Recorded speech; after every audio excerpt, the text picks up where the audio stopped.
Okay, so today we're going to smoke some ribs on a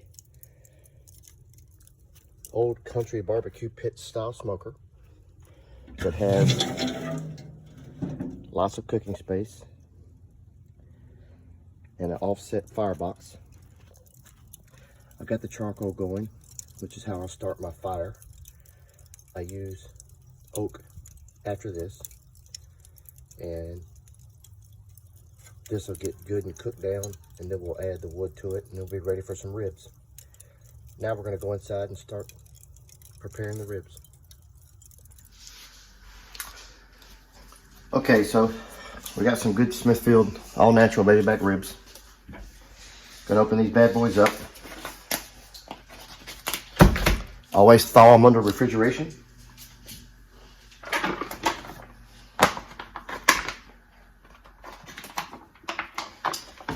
And I always give them a cold water rinse. Make sure the water is cold.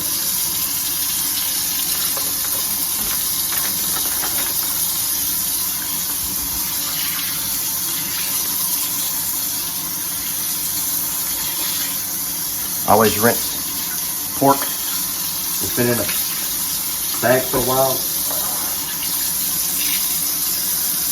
to get some of the surface bacteria off that just come from being exposed to air when it's packaged. And in a minute, we'll take this membrane off after I do the rest of these.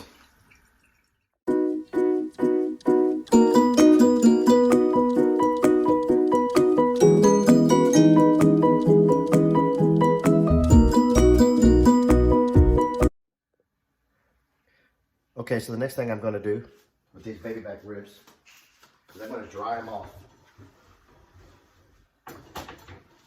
As with battering fish, the term dry rub implies that the meat is dry.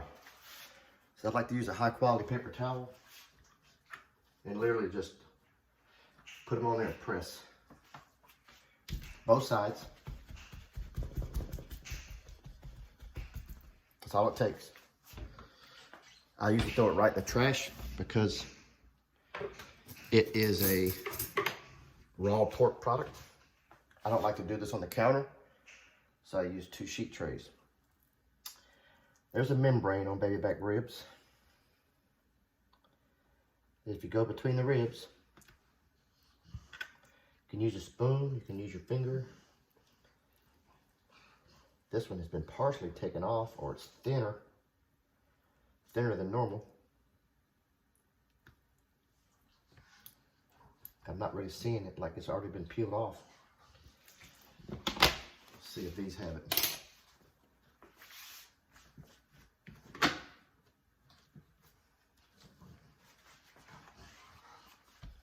See, this one has it, definitely.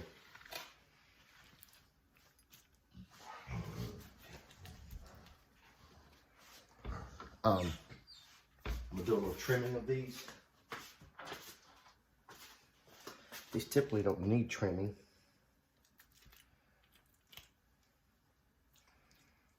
These are a little sloppily cut, honestly.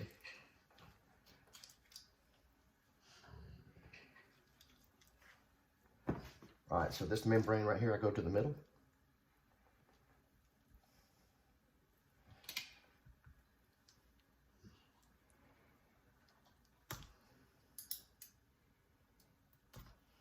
I had better luck with my fingers, I think, than I do a spoon.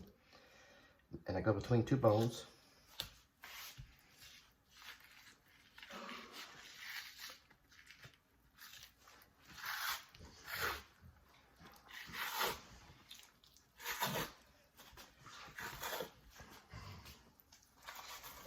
Most places I've worked do take this membrane off.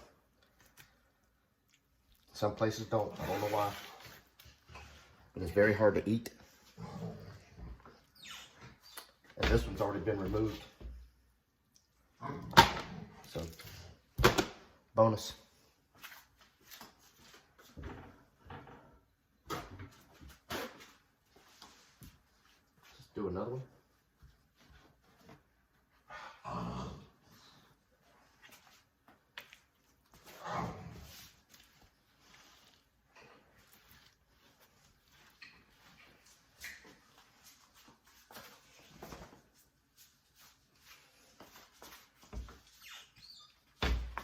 This one definitely has one.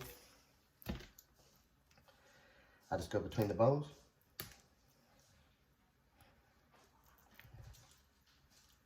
It's a very strong membrane. It's amazing how tough it is to be so thin.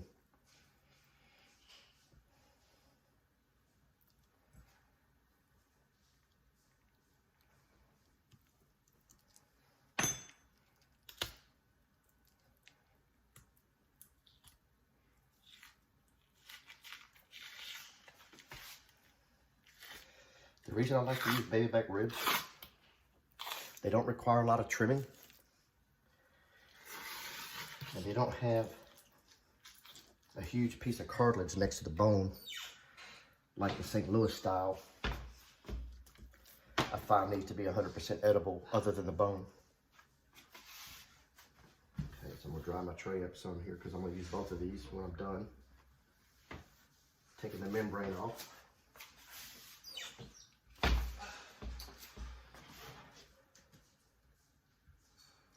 As you can see, this one has one as well. Got my finger into there. And remember to always thaw pork under refrigeration. I don't suggest thawing it in the sink under cold water, and I certainly never suggest thawing any meat in a sink under hot water. That ruins it, makes it almost inedible. All right. I'm gonna dry this a bit.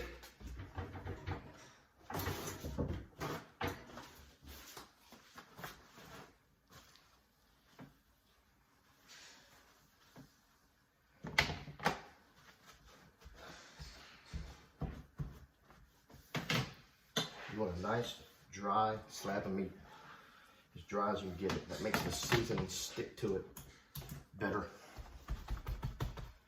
when you go put the seasoning on it.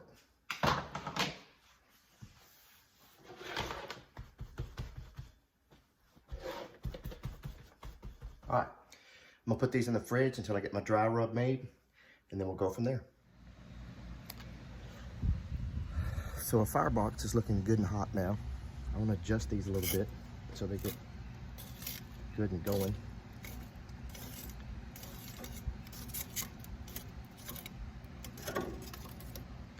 And now I'm gonna put some wood on and get it started.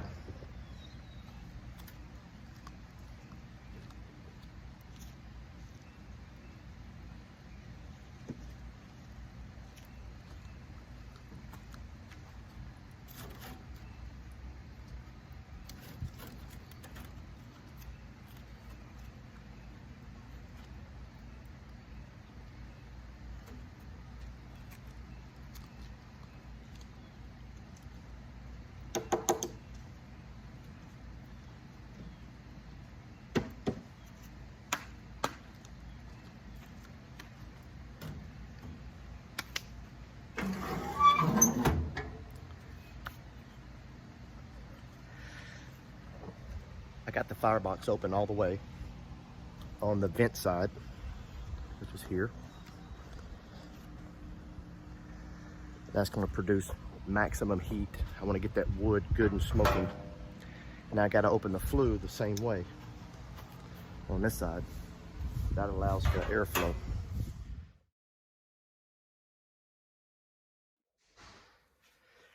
Okay, now we're going to make our dry rub. So I like to mix it in a nice stainless bowl because it's a lot of dry stuff, and then the brown sugar is kind of moist, so you need to mix it really good. So basically what I do is to put all the dry stuff in the bottom, then I put the moist brown sugar in the top, and then when I take a fork and mix it really good, it helps mix the brown sugar. So we got some salt, black pepper. This is smoked paprika. I don't need smoked paprika because I'm actually going to put real smoked flavor on there. But this is all I have. This is how they do a Memphis style barbecue. Instead of putting it on a smoker, they use smoked paprika. But it won't hurt. So that's all I have. That's what I'm using. Onion powder. Garlic powder. Dry mustard. Cayenne pepper. Celery salt, cinnamon, and then my brown sugar.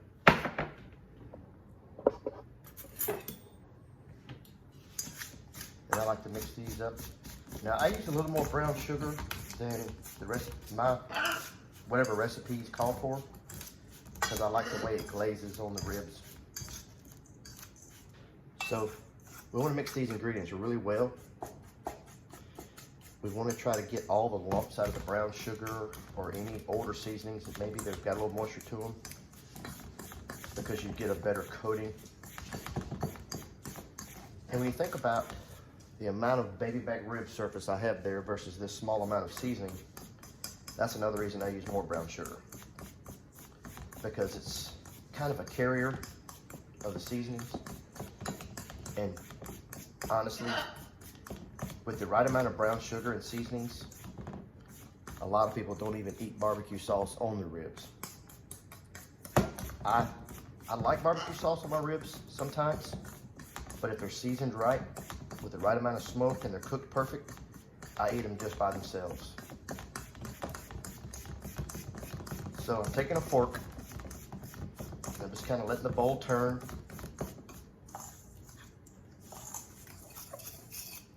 And that's my dry rub. So now, as I mentioned before, with the ribs, they want to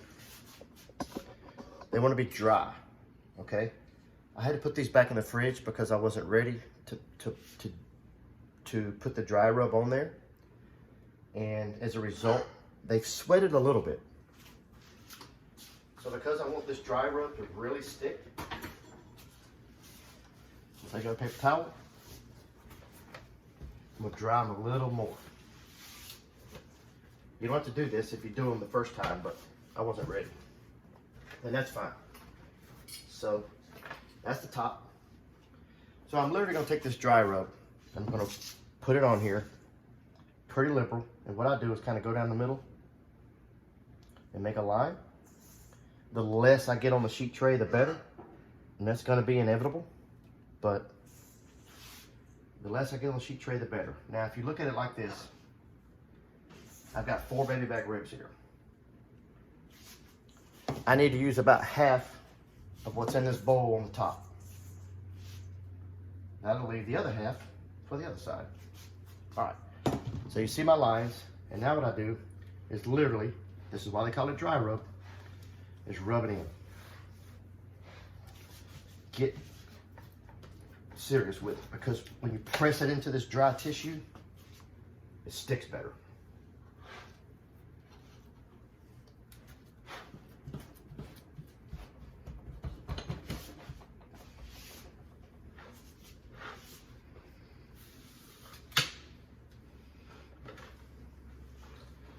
And just remember that this is a flavoring point from the beginning that will slowly seep into the meat. So you really want to try to get good coverage.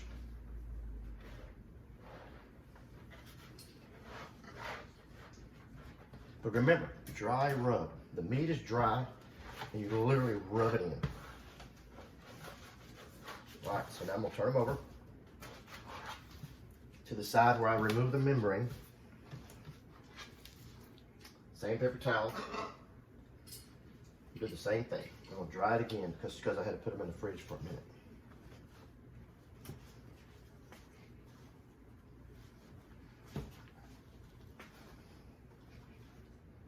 All right, so this is going in the trash.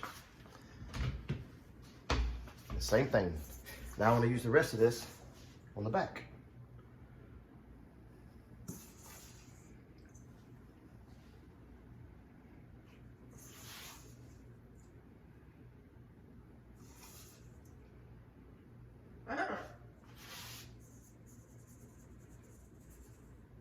If you just heard that, that's my bird. He just said pretty bird.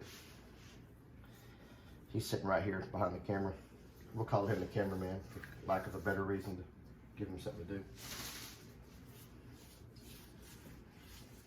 And I even like to try to rub, if I can get some of the excess off the back, rub the side. I mean, just get it off the tray and use it all. Any seasoning left on the tray is not given an opportunity to season.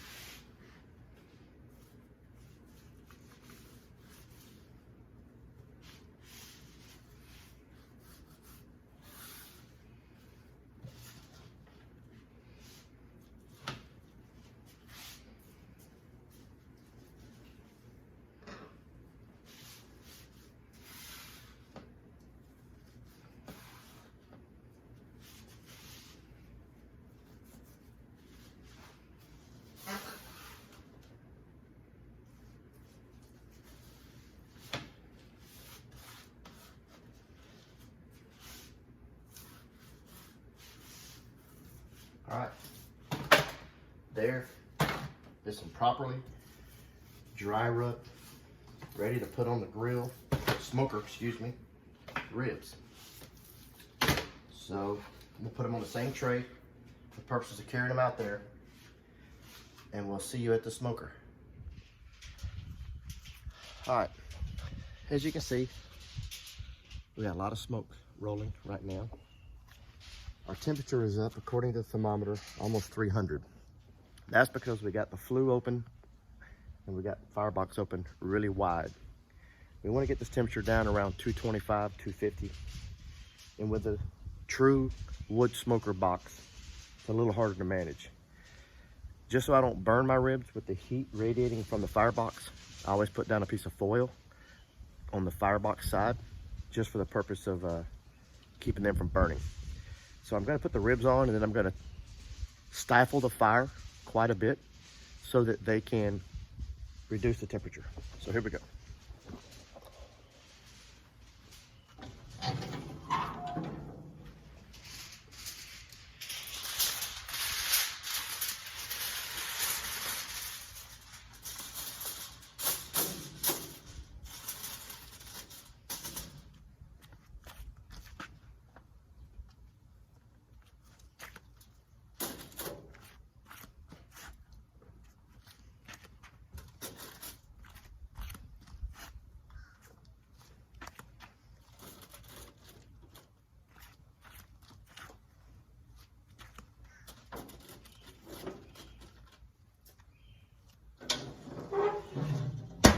Next, I'm going to take my tongs and I'm going to close the firebox. A little less ventilation.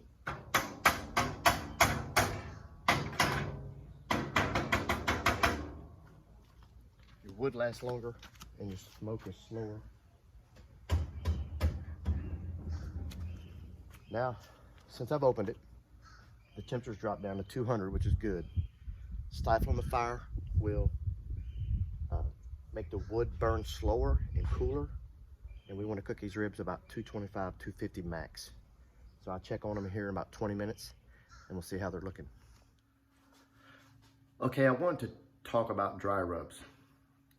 I didn't give you my measurements of dry rubs because I really don't measure ingredients a lot unless it's a very specific recipe like a cheesecake or baking, because those levels of flour versus shortening versus butter are very exact to get the desired result. Dry rub is about what you like. The ingredients that I use are probably the most common ingredients used in dry rubs for pork shoulders, probably for briskets, babyback ribs. And I'll give you an example. The recipe or the ratios of mixes of seasonings that I use probably only called for half a teaspoon of cayenne pepper. And I like my stuff a little hotter, so I'll probably use twice that as much. I don't like a lot of salt, so I use a little less salt than some people. I'm more of a pepper person. Two ingredients in there that are really fabulous that a lot of people don't think about. And people go, what is that flavor? I can't seem to wrap my head around what that flavor is that I really like. And it's cinnamon. Cinnamon in a dry rub is a pretty good kept secret. Celery salt is as well. Those two are really important components in my dry rub. Everything else is pretty standard in any dry rub recipe you find online. And if you don't like heat, then leave the cayenne pepper out. Reduce the black pepper. Cut out the cayenne pepper. If you like a saltier rib, add more salt. The thing about cooking is it's about what you like and your taste. And that's where the fun is for me. And I've probably never smoked ribs and they tasted the same. They're always a little different. Sometimes I may not have some of the ingredients that I use today, and I may not use them instead of going to the store. They're never bad if you keep an eye on them and smoke them slow. Okay, so it's been about 30, 45 minutes. I want to check my temperatures. They come out here, the temperature on here says it's about 200, a little more than 200, which is perfect. I'd rather it be a little cool than too hot, because remember, I'm not cooking the ribs at this point. I'm just introducing the smoke flavor to them. So I would rather it be lower than hotter. So let's look at the temperature. And let's take a gander at our ribs. Slow and low. Looking good. We'll check our firebox. Probably time to put the wood in there because those 4 logs have burned up. So we'll add some more wood to it, because that's what this is for. It's amazing how fast it burns, even though this is not even seasoned wood. It's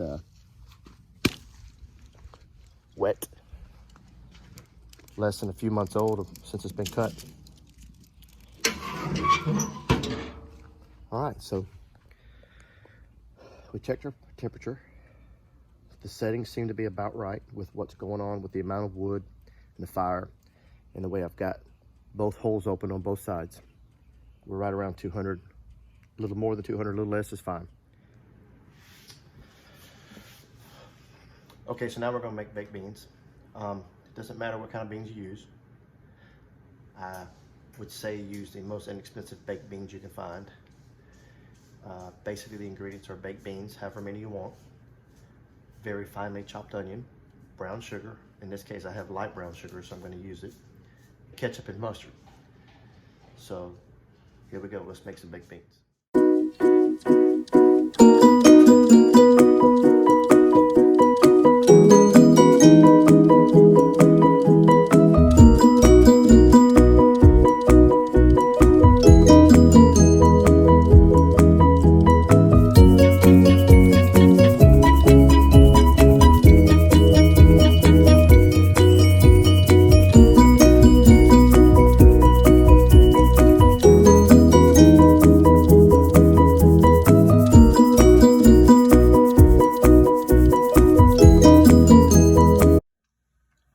So 375. I've got them uncovered and I've got a sheet tray under them to keep from boiling over and making a mess. All the ingredients are thoroughly stirred. And we're going to give it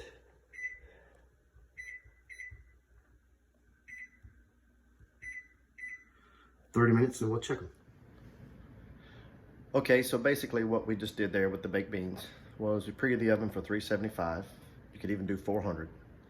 We put all the beans in a casserole dish, chopped up an onion very fine, added brown sugar, stirred it, then added ketchup and mustard.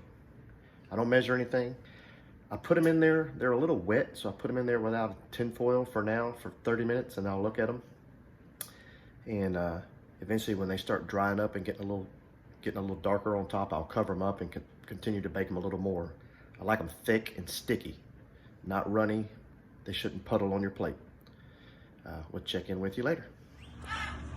All right, so we're gonna take these off the smoker now and put them on a sheet tray and transfer them to the oven. Okay, so I took the ribs off of the smoker and now I'm going to put them in tin foil and seal them up really nice so that I can finish them in the oven. They've got a good smoke flavor, and with an indirect heat source type smoker, you can't control the temperature as good as the oven. So I'm going to wrap these up in tin foil very carefully.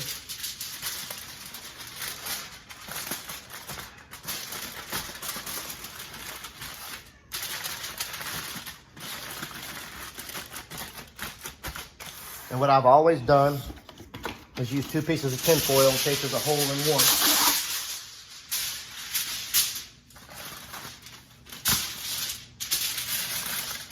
Because I do not want my juices to drain out of here. I want them to stay in here.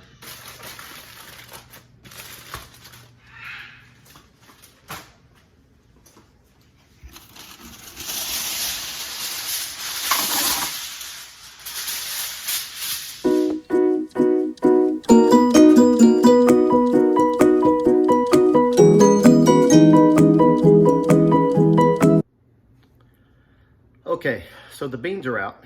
They're kind of dry and a little crusty on top, not bad. I like to loosely wrap them with tin foil, set them on top of the stove to keep them warm and let them continue to cook longer. I put the ribs in, they're double wrapped in tin foil. I left the oven at 375. If I were cooking the ribs and I had a lot of time, I would cook them slower. But because they're double wrapped, they will steam in there and they'll cook themselves faster. And I want to feed some people earlier than tonight. These have been partially cooked on the smoker, and they shouldn't take too long in the oven at 375. Okay, so the ribs are ready. I'm gonna take them out of the oven.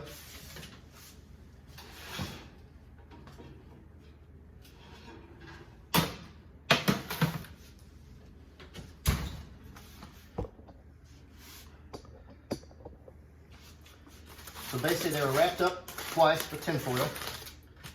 Cooked them in the oven kind of fast, but they were smoked. So these are too hot to do this, but if you can put your finger in there and it comes out clean and it separates the bone, they're done. I know these are done because this is 2 of 4 and I've already taken 2 out. So what I'm going to show you now is how tender they are.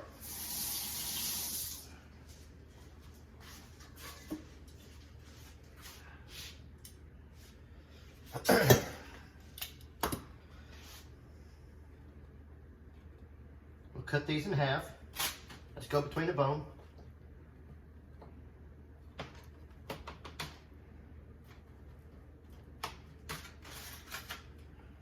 What you have is fall off the bone ribs. All right, let me finish cutting this up. They're falling off the bone very easy. That's the way I like them. Now, some people like to pull their meat off the bone with their teeth. I'm not one of those people. I like them soft. I like my bones to come clean easily. If I want to eat with a fork, I can. So we're going to pick these pieces up individually, very carefully. You see that nice smoke flavor, which is the pink, and then they are cooked. And I'm going to let these cool. Now, if you desire to put sauce on all your ribs, that's an option. And if you cook this in advance, I'll give you a couple of different tips here about cooking in advance. So if you want to do this a day in advance, you want to take these out whole. You want to put them on a sheet tray, and you want to cool them. You can cool them at room temperature at first, pretty fast, and then you can go ahead and put them in the refrigerator. You have to put them in the refrigerator. That step is important, and I'll tell you why in just a second. The reason you want to put them in the refrigerator is you want the fat in these ribs to get hard. Again, you want it to solidify. This is if you want to cook them today for tomorrow. The reason you put them in the fridge whole, you take the long tongs and you go underneath the whole rib because they're so tender. If you don't, they'll break. You pick up the whole rib with the long tongs or 2 sets of short tongs, whatever it takes to support them. Put them on a sheet tray, put them in the refrigerator, cool them completely, and then what I do is I get cold barbecue sauce and I brush both sides with barbecue sauce and I wrap them in saran wrap, nice and tight. You can store them cooked for days. Then, when your company comes over, you literally take them out of the refrigerator when all the other food is ready, and you throw them on the grill until they start to get a little bit of a sizzle. Moisture starts coming out the ends of the ribs. You'll see it on both sides. You want to start with the concave side down and then flip them over, and I always go perpendicular to the grates so I don't lose anything in there, and you get a nice marking on them. So the bones go this way, the grates go this way, you get a nice grill marks on them. You're not cooking them, you're only heating them up. And there's already barbecue sauce on them that you store in the refrigerator, so it's gonna soak up a lot. Be very generous with the barbecue sauce if you choose to put barbecue sauce on them to store them in the refrigerator. And then when you put them on the grill, they're going to be once they get warm, they're going to be very easy to tear. So you got to use the tongs. In these cases, these are short. I've got some long ones I used earlier. I'm not going to get them out because I'm going to cut this up. Put them on the grill, heat them up, and you can put some more sauce on there if you want. And bam, they're ready to eat. They're already cooked and ready to eat. So I'm going to show you how tender this is. I'm going to pick up 1/2 of this rib. And I'm just going to do this. That's how you know how tender it is. Now, I'm in somewhat of a hurry right this moment, or I would leave these in this tin foil for a while to soak some juice back up, but they've really been resting for a while, honestly. So I don't feel like they'll absorb any more of the moisture that they've lost. And I left these in the oven a little longer, so they're a little more tender than normal. And because they're hot, they're falling apart a little easier. And that's the only reason. If I let them cool, even at room temperature, they'd be a little easier to handle. But this is the yield of 2 Babyback ribs. They average $10, $11 a piece. I hope this helps you make better ribs in the future. I really enjoyed doing this, and I hope you enjoyed it too. Okay, as a conclusion to this video, I'd like to take this opportunity to, if you like cold beer, if you've never had a Shinerbach, it's a Texas beer. I'd like to take this opportunity to show you that this is a dark beer that's not heavy. It's not bitter. It's very light, very smooth. It's probably my favorite beer of all time. And I'd like to take this opportunity to have a beer with you, to tell you that whether you're cooking for yourself, or you're cooking for your family, or you're cooking for your neighbors, the joys of cooking and eating by yourself or with other people, friends and family, is always good memories. There's a lot of work involved, but it's not work if it's a labor of love.